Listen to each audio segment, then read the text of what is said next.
Hello. Oh, that's good. Anyway, this is Gammadude1721, and I will bring you a fanfiction reading. The fanfiction is Stargate, Galactic Imperium by VexMaster. The summary is, what if someone from our universe goes to the Stargate universe with everything we know about it? He will build an empire unlike any other before. First person POV and POV from SG1, a massive crossover. You have been warned. This is rated M. Chapter 1. The USS Odyssey was indeed the most powerful spaceship in the vast and dangerous Milky Way galaxy, where the aftermaths of the fall of the Gould, the rise of Anubis, and the replicator infestation, and last but not least, the Ori invasion, have plagued the inhabitants of the galaxy with constant war and devastation. Armed with the mighty plasma beam weapons of the Asgard, the most powerful weapon ever developed by the ancient friends of the Tauri, protected by the Asgard's latest shield and equipped with technologies far beyond those employed by the Jafar or the Lucian Alliance, the Odyssey and its brethren have uplifted the military might of the Tauri to a level that is viewed by the rest of the galaxy in envy.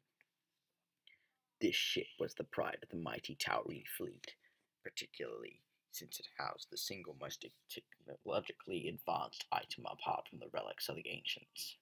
It housed none other than the Asgard core, a mighty computer of the Asgard that held every achievement and knowledge of the Asgard, now found nowhere else, since its creators have committed a race-wide suicide by blowing up their own planet. Since it was a powerful tool comparable only to the incredibly advanced molecular construction device once used by Merlin and then by Daniel Jackson, the Asgard beaming technology have remained constantly used and developed by the brilliant but physically frail alien race, had advanced in ways that would have surprised even the Alterans. Though the methods of designing and redundancies was still much less sophisticated than its Alteran counterpart, the Asgard beaming technology was capable of creating almost anything. Along with this technology, and many other upgrades have been installed aboard the USS Odyssey, since making its most powerful and advanced starship. One of these upgrades was a sophisticated and powerful sensor array that scanned, evaluated, and displayed an amazing amount of data from around the ship.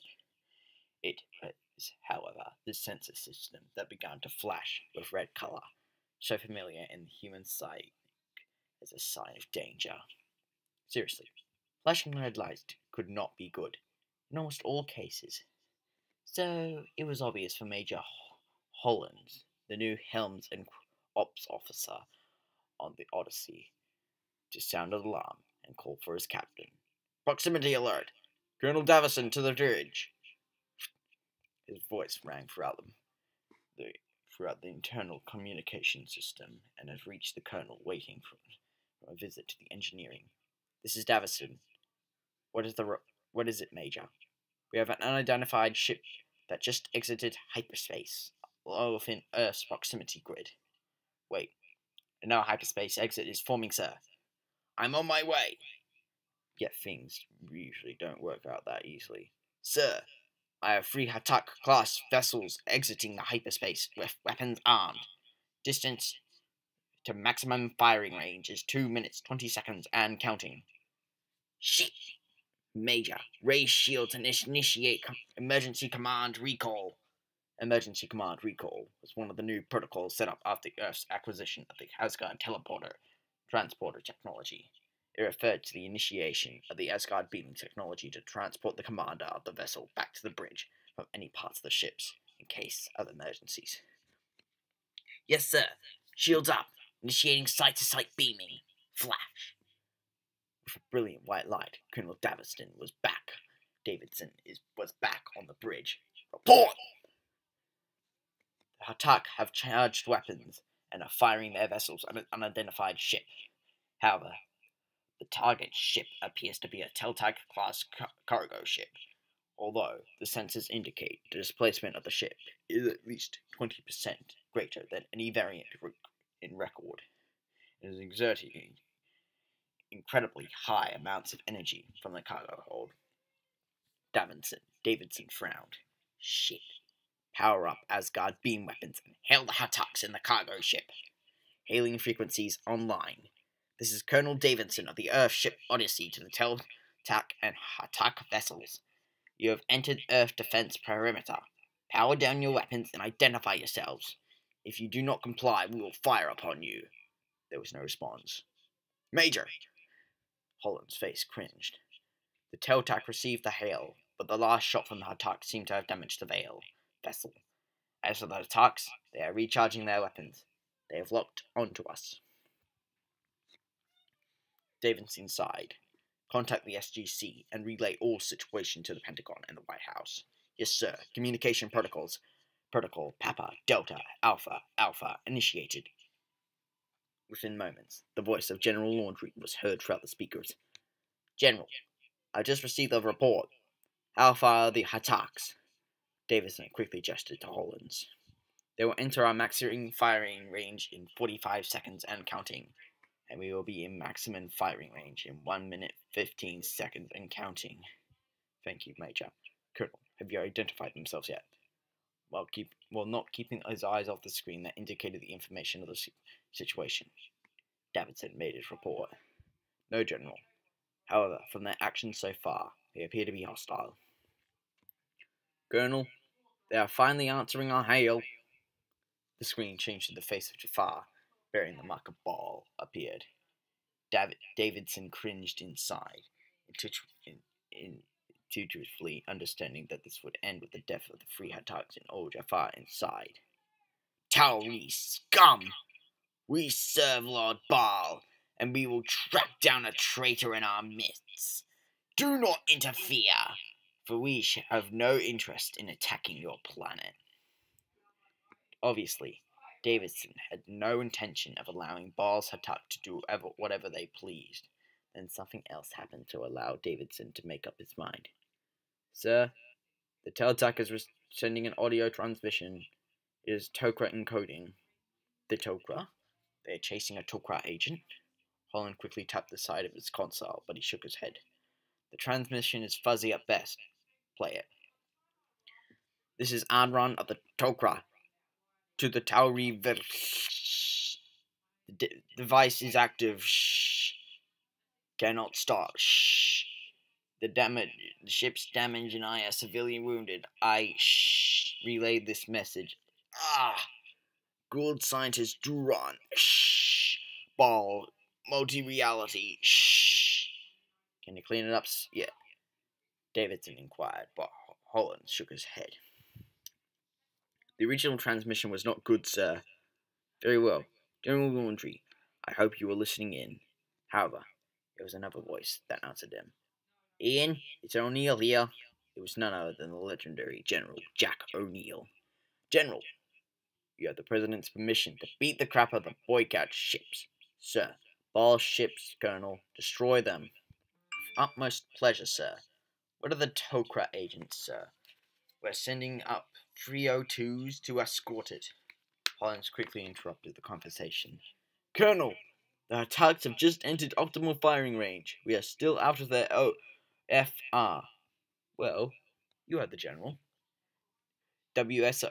I actually don't know what WSO is, so I'm just going to say it. WSO. Fire the Asgard beams at the Hatak. 2 bursts per ship. Yes, sir. 2 bright blue beams exploded from the Odyssey and struck the first Hatak. The beam instantly drained the shield of the Hatak, and minor explosions appeared across the hull. The second beam entered the Hatak and shattered it into 1,000 pieces. The second and third Hatak quickly understood that they were no match for the Odyssey, and quickly turned to flee, only to have the second Hatak destroyed with the next shot. Fortunately for the Jafar aboard, the third Hatak opened up a hyperspace window and fled, with the Asgard plasma beams narrowly missing the offending Gould vessel. Damn it! Sorry, General. One got away. Well, they are sneaky that way. How about that Tokro's guy? At O'Neill's request, Davidson looked at Holland, who was basically busy recalibrating the sentences to compensate for the strange energy around the cargo ship. Major, the energy fluctuation from the cargo ship is increasing, and it's enveloping the Teltag. It's heading straight for Earth. I've had enough. I'm ordering 302s to back away. I know the Tok'ra are allies, but I cannot allow that ship to come any closer to Earth. Davidson, remove the thread. Yes, sir. You heard him, Major. Set course for intercept. The Odyssey's primary sublight engines kicked in, propelling the mighty ship towards the planet. From the distance, the Odyssey heading towards the tiny dot upon the blue planet that was now pulsating with invisible but intense energy. Major, this is a strike of precision. Prep a missile. Yes, Colonel. However, before Hollins could carry out his order, the sensors went crazy. Sir, the ship. It disappeared. Holland's words disgruntled thanks to his surprise. What? What do you mean? Did it cloak? No, sir, and detecting no residual energy matching any cloaking technology that we have cracked. It appears the Teltec cargo ship just disappeared. Davidson narrowed his eyes. Record all data and contact the SGC. I feel that we're not really done with this yet.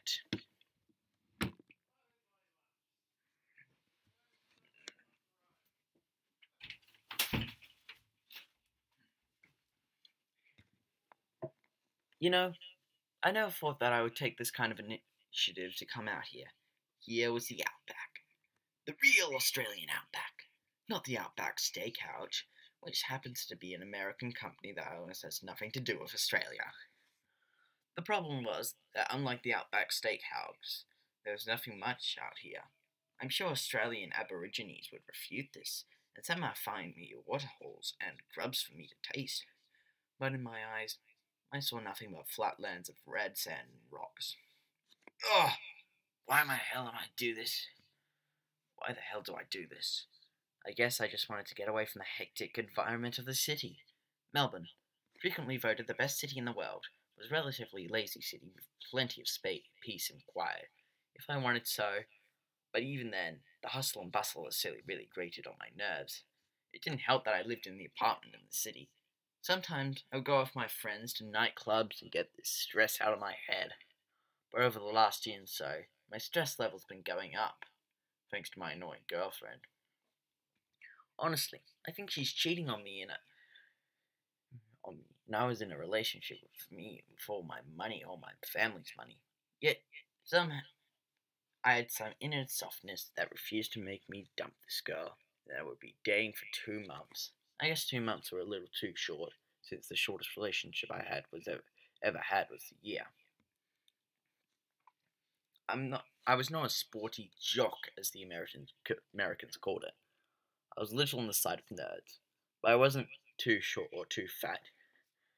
But I lacked the self-confidence to make myself the center of attention outside the confines of the stuffy classrooms. It wasn't that I wasn't bad at sport. Okay, I wasn't that bad at sports. In fact, I think I had a thing for hockey. Therefore, the Australian rule football or soccer or tennis baffled me. The cricket, the other national sports of Australia, was something that made me want to smash a jar of lemonade over my head just by watching it. I tried to keep fit, but it did take quite a while. But it didn't. The regular walking to and from school, forced upon me by my grandfather, I maintained my weight throughout my high school late years. Yet after months of ice cream binges at the end of my year 12, and living alone in my first year of university, had turned me into Mr. Chubby. My height at 185 centimeters really didn't protect me from looking like a Michelin guy with extra wrap. The intervention came upon my beloved family members, and the fact that I found a girl that I really liked had pushed me to recognize my weight issue. For 6 months, I was really into the gym. My grandfather, a man who was far wealthier than my father, had paid my membership at a really great gym, and I had a session with a personal trainer 4 days a week, which was a lot now that I think about it. Then my mother, a Korean Australian and second generation immigrant, took lessons in cooking Korean food. Notoriously well known for its healthy yet tasty food. With her learning came my new diet that involved a lot of steamed rice, vegetables that I previously thought were garden weeds, and a whole bunch of stinking herb or medicine that my mum insisted that I drink to the last drop.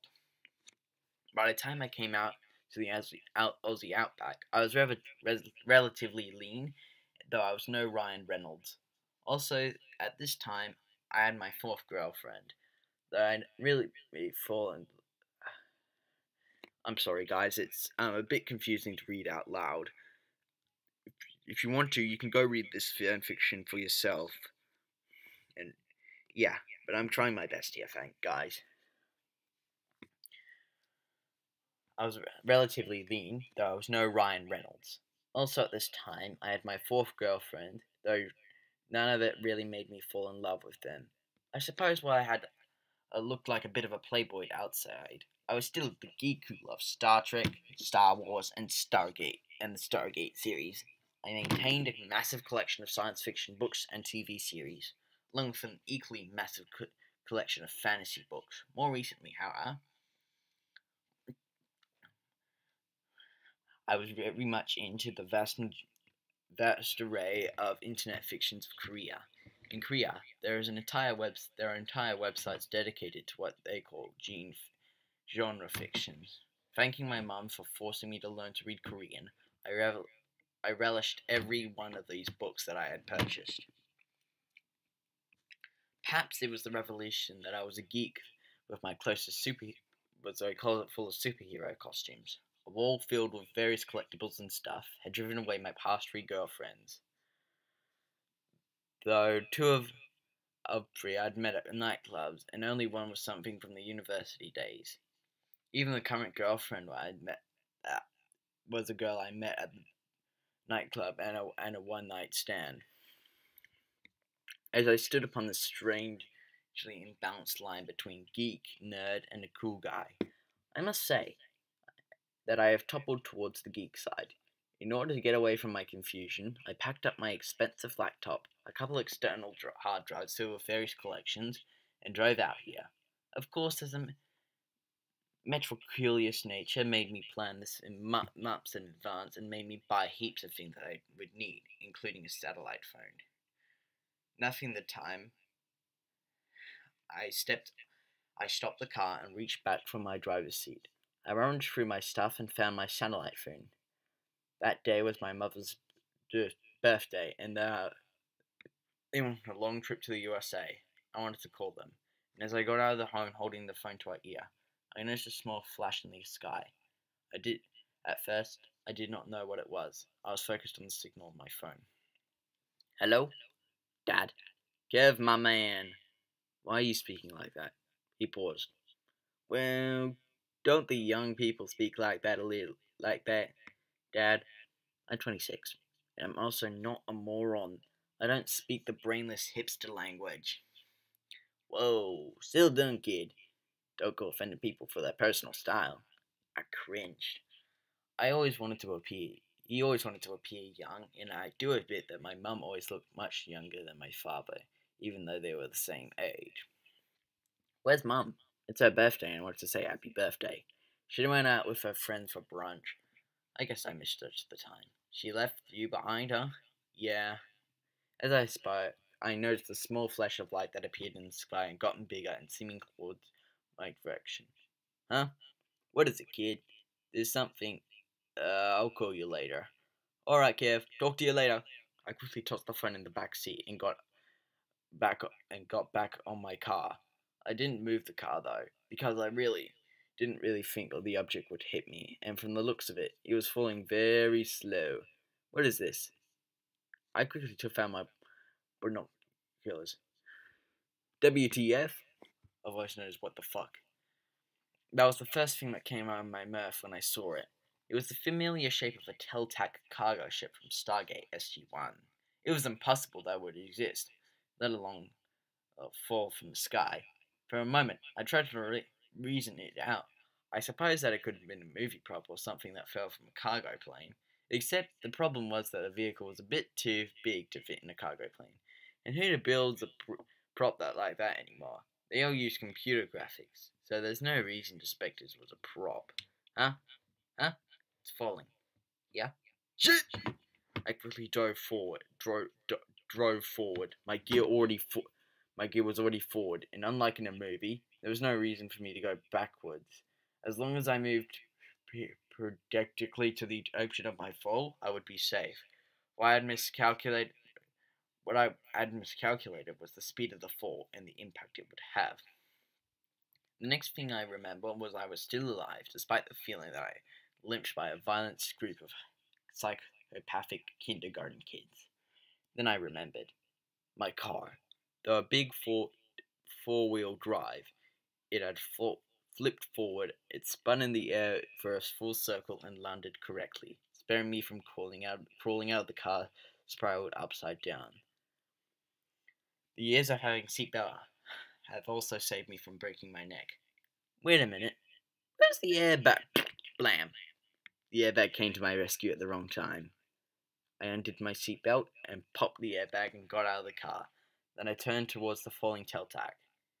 Indeed, it was a Teltac by the looks of it. It looked genuine. So, Stargate SG-1 was actually a cover, just like the Wormhole Extreme was a cover for the SGC, huh? That was the only explanation I could come up with. Then I saw the door of the Teltac opening up on its side. I tensed as I wondered who it would be. If it was a Gould, I could die or get infested. Of course, if I was really unlucky, it could have been anyone. It could have been any one or more of many dangers of outer space. A man in his mid-50s, but well built like that Jafar that I had seen on the TV show. He had huge muscles and a mark on his forehead that looked suspiciously like the one of Baal, the last of the System Lords. He dressed like a Jafar. If it was a Jafar, there was even less chance of me defeating the guy, so I quickly reached in the back seat of the lone revolver I had. It was insurance that, since people did go missing in the outback, despite my shaking hand, I managed to put the bullets in the revolver.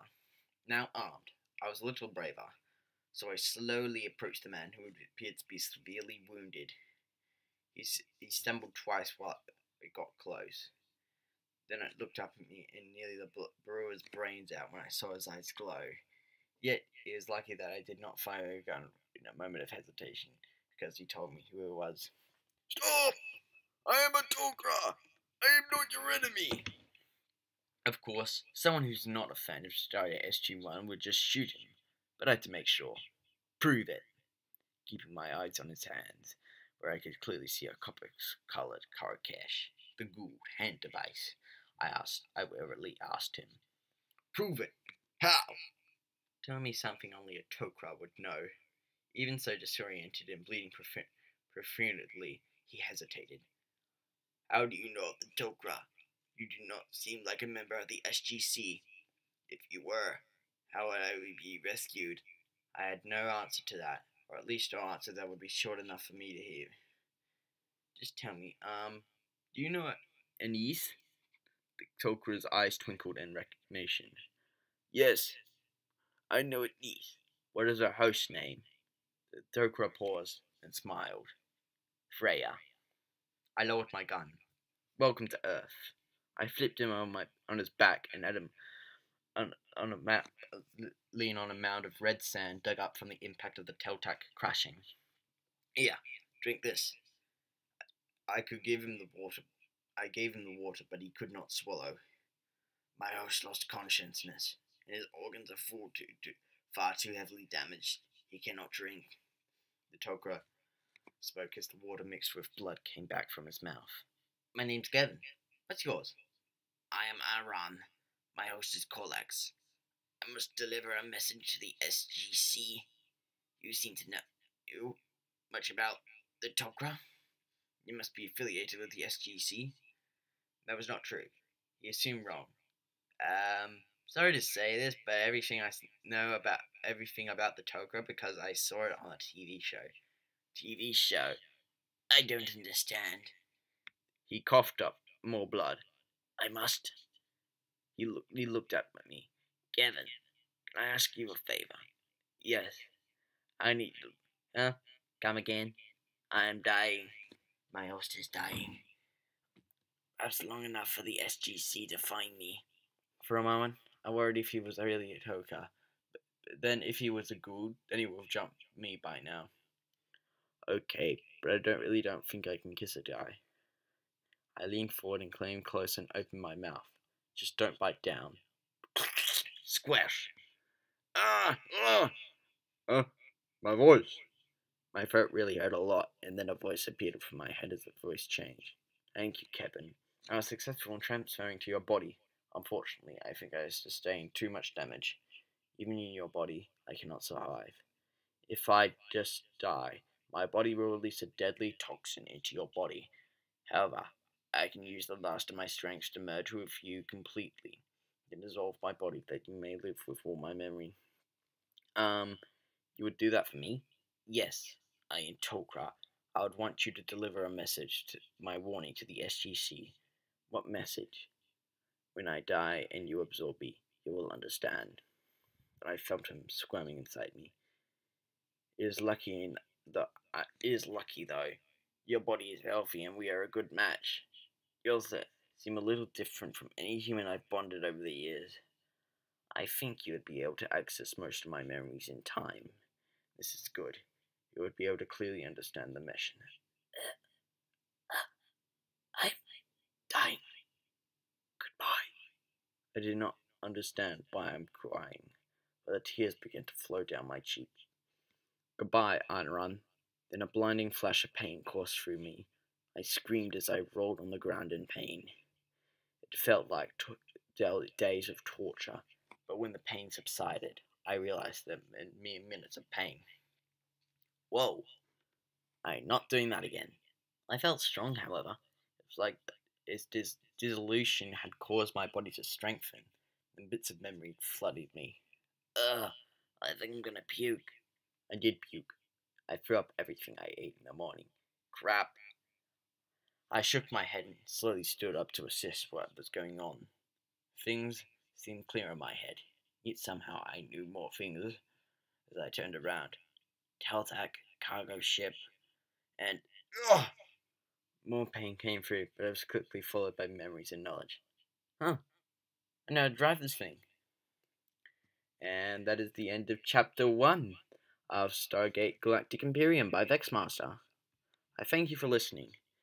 I'm also going to put a bit of a disclaimer. I'm just reading a fan fiction. I don't own Stargate. I don't own any of the massive crossover that comes over. If you want to read the actual thing, go to www.fanfiction.net and search up Stargate Galactic Imperium by VexMaster. Thank you for listening.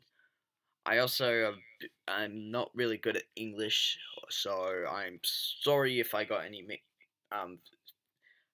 words mixed up.